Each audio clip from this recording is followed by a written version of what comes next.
Ya Ustaz, ta'addud adalah solusi bagi lebih banyaknya perempuan dari laki-laki.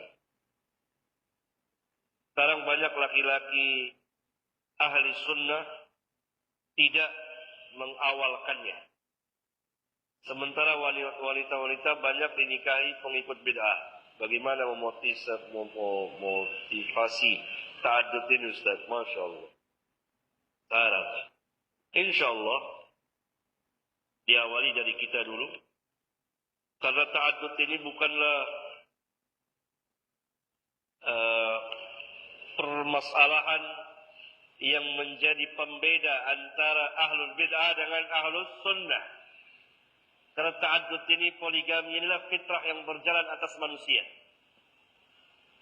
Hanya Islam mentertibkannya, menjelaskan dengan cara yang sebaik-baiknya.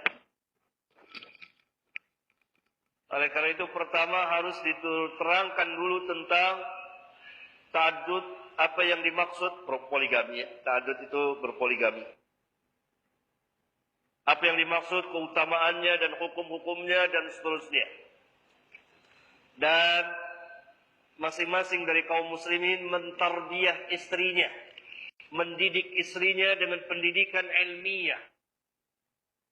Maksud dan tujuan dari poligami ini. Ini mungkin siapa yang tanya nih? Ikhwan atau akhwat ini? Hah? Akhwat atau ikhwan?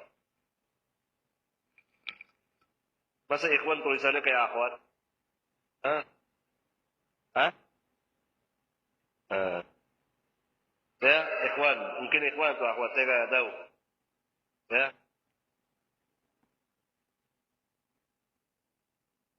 Ditarbiyah istrinya. Ditarbiyah istrinya, diajarkan.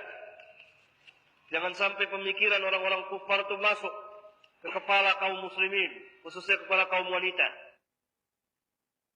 Sehingga mereka terima untuk dita'addud. Masalah berpoligami, masalah fitrah yang berjalan sesuai dengan tabiat manusia. Kalau dicegah ini menghalangi fitrah manusia. Dan akan terjadi kerusakan yang melebar. Maka istri-istri ini harus belajar. Yang mengajarkannya adalah suaminya.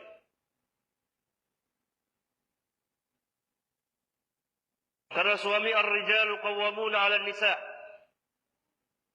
Berapa banyak suami yang tidak berani mengucapkan kata-kata nikah di hadapan istrinya. Sahih? Sahih? Sahih ya? Ini menunjukkan lemahnya dia sebagai pemimpin. Dan dia bukan seorang pemimpin. Pemimpin ar-rijal qawwamun. Qawwamun kata para mufassirin, dia menjadi hakim.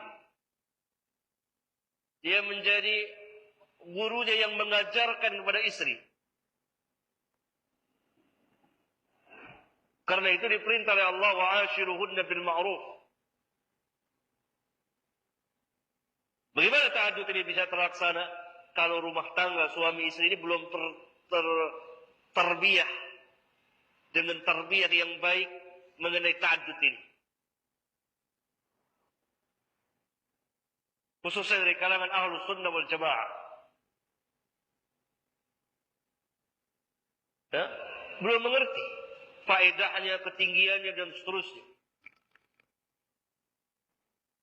Maka hendaklah setiap suami, kalau dia ada niat untuk ta'addud, bahkan walaupun dia tidak berniat berta'addud, karena sesuatu hal ada penghalangnya, mungkin perekonomian belum cukup dan lain-lain, ya, maka dia harus ajarkan istrinya agar istrinya beriman dan tidak menentang. Seperti sebagian perempuan-perempuan muslimat, tapi sikap dan amaliyahnya seperti perempuan-perempuan munafiqat. Mereka menentang ta'addud ini, berpoligami di TV, diseminarkan dan lain-lain. Menyalahi kodrat suaminya sendiri. Apakah dia tahu bahwa suaminya tidak kawin di luar? Bahkan barangkali sebagian suaminya, bukan barangkali telah terjadi kenyataan, sangat buasnya terhadap kaum wanita. Akhirnya suaminya menjadikan wanita-wanita itu sebagai piaraannya, selirnya, yang disimpan di apartemen-apartemen. Dan hanya didatangi seminggu atau 2 minggu sekali. Tidak jalan bersama dengan dia. Tidak diberi kehormatan sama sekali. Tidak dikatakan sebagai istrinya. Tapi sebagai gundiknya. Yang hanya diberi 1-2 tumpuk lembar rupiah. Hina. Sangat hina. Istrinya di rumah tidak tahu. Suaminya berzina. Ya. Jadi satu sistem kemasyarakatan yang sangat mulia sekali.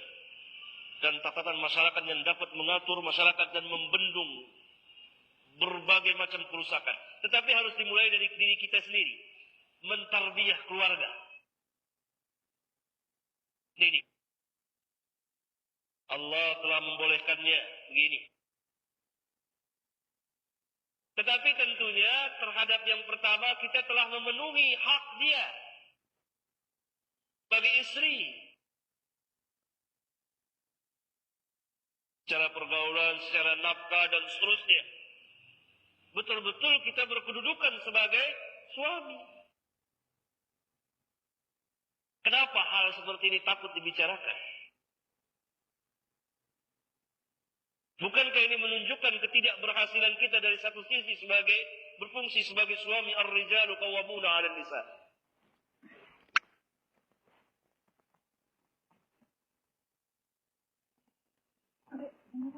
Demikian juga lebih luas lagi. Misalnya akhwat-akhwat yang belum nikah dan dia mempunyai keinginan untuk dita'addud. Kalau dia mau, orang tuanya nggak mau. Sahih. Jadi terjadi pertentangan. Dia mau akhwat ini yang udah belajar ini. Jadi kalau yang nulis surat ini akhwat, kalau yang bertanya, dia mau nih. Sahih. Biar akhwat sendiri yang jawab. Hah? Dia mau. Tapi belum tentu orang tuanya mau. Bisa nggak berjalan pernikahan kalau orang tuanya nggak mau? Nggak bisa, nggak ada wali. La nikaha illa biwaliyin. Tidak sah nikah tanpa wali. Akhirnya apa? Kalau nggak punya hak, kawin, lari, nyogok, KUA.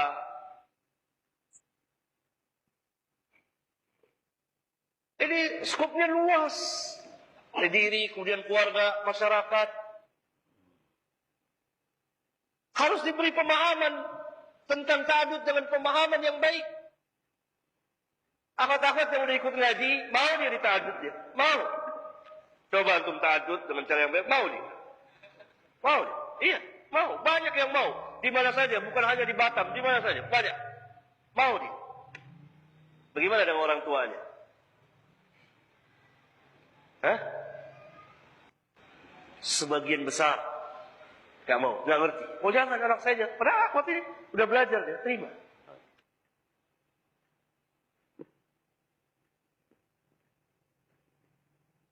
Si antum sudah mengerti, mau akhwatnya sudah mengerti, mentok ke calon mertua antum. Gak mau, oh gak mau anak saya ta'addud. Gak jadi. Itu belum paham tentang ta'addud.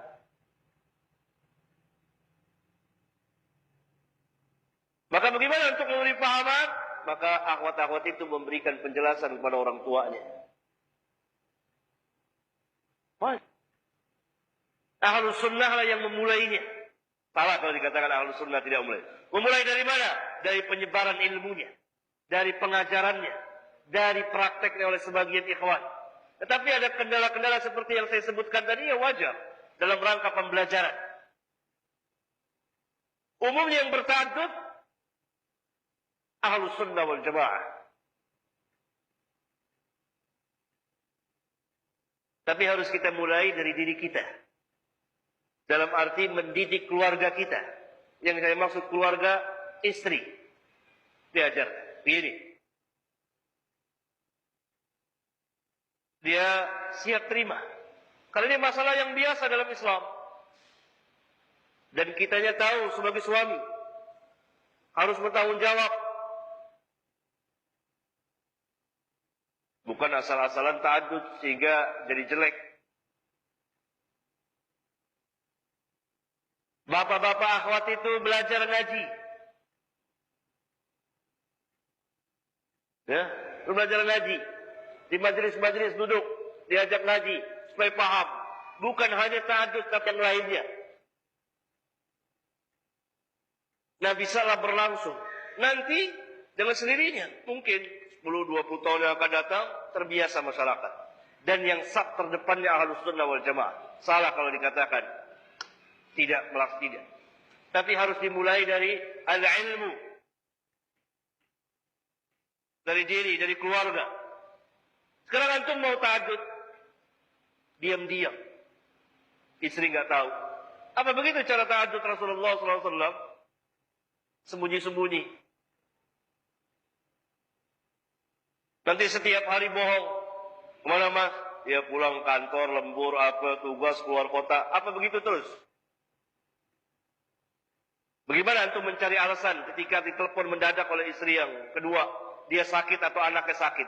Apa alasan antum malam-malam jam 2 malam? Mau ngeronda?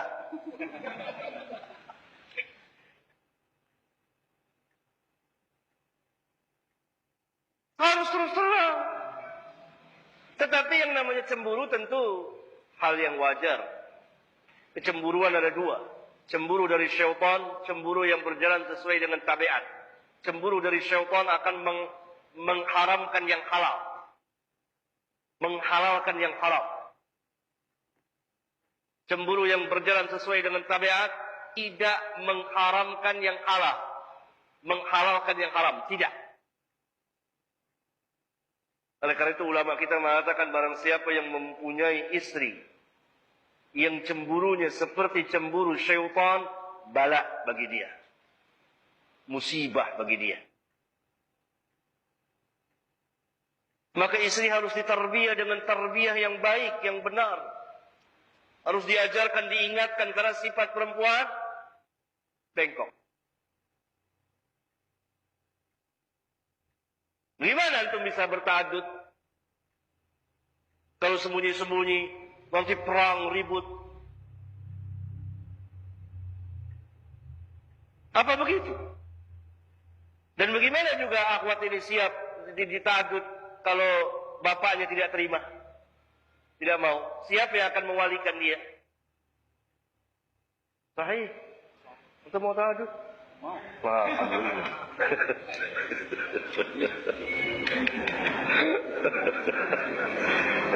Nah, ya, harus klop berjalan bersama. Pada zaman Nabi yang mulia biasa. Dan dulu di negeri kita ini biasa kaum muslimin bertahajud. Ketika masuk ajaran-ajaran pelajar-pelajar yang belajar di luar negeri pada tahun 60-an, pelajar-pelajar barat, lebih barat dari orang barat, lebih Belanda dari orang Belanda, masuk ke Indonesia mengajar, anti ini, anti itu, paham ini, paham itu. Kemudian diperbarui lagi ketika awal tahun 80-an. Kemudian diperbarui lagi ketika masuk tahun 90. Kemudian diperbarui lagi ketika masuk tahun 2000. Pada puncaknya.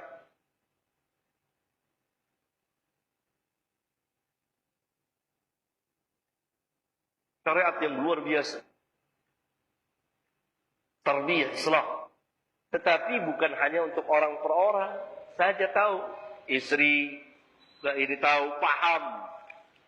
Karena tidak bisa terlaksana. Dan saya beri contoh tadi.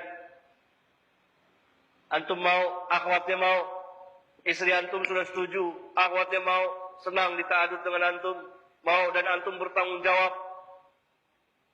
Sebagai pemimpin betul-betul, bukan hanya kawin-kawin begitu saja. Bapaknya akhwat nggak mau. Apa yang terjadi? Apa yang terjadi? Yang udah kawin nih. Apa yang terjadi? Hah? Jawab. Nggak bisa. Akhirnya antum? Hah? Kecewa katanya. Kecewa. Ini pengalaman khusus dari si Haris ini. Haris punya pengalaman khusus Haris nih, Masya Allah dia. Si kecil punya pengalaman dia, Masya Allah. Hah? Kecewa. Nah, Nah, akhwat ini tarbiyah. Bapaknya kalau perlu ngaji, bapaknya kenal, ibunya ngaji, suruh tahu, harus didik. Jadi bukan asal begitu saja.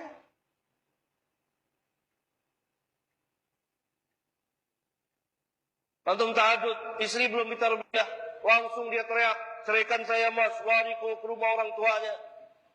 La ilaha illallah. Apa begitu rumah tangga?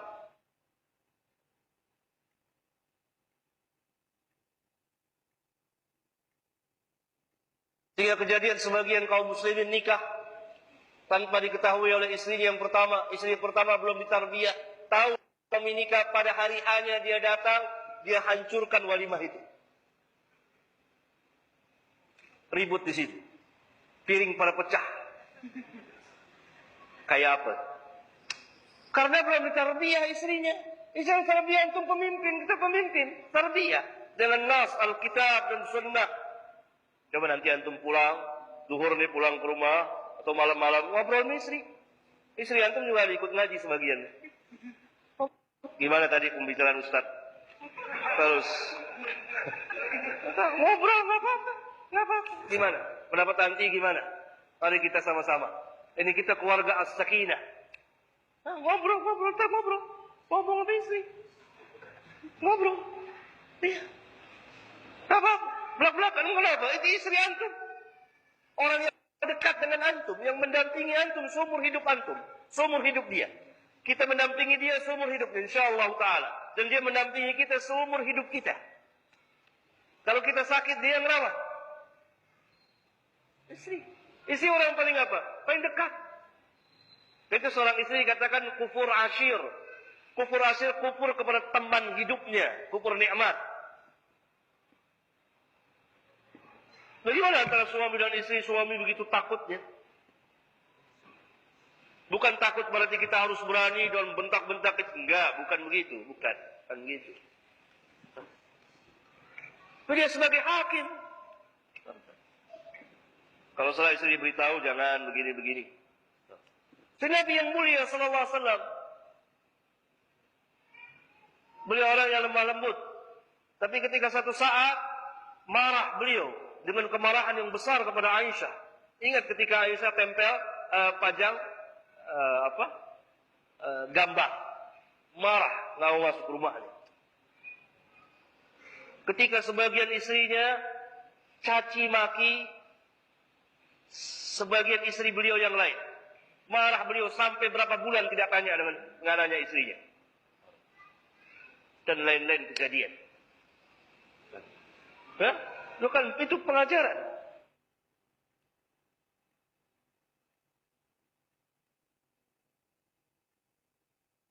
Jadi seorang suami kapan dia harus bicara dengan baik, kapan dia harus bicara seperti ini, kapan dia harus bicara begini.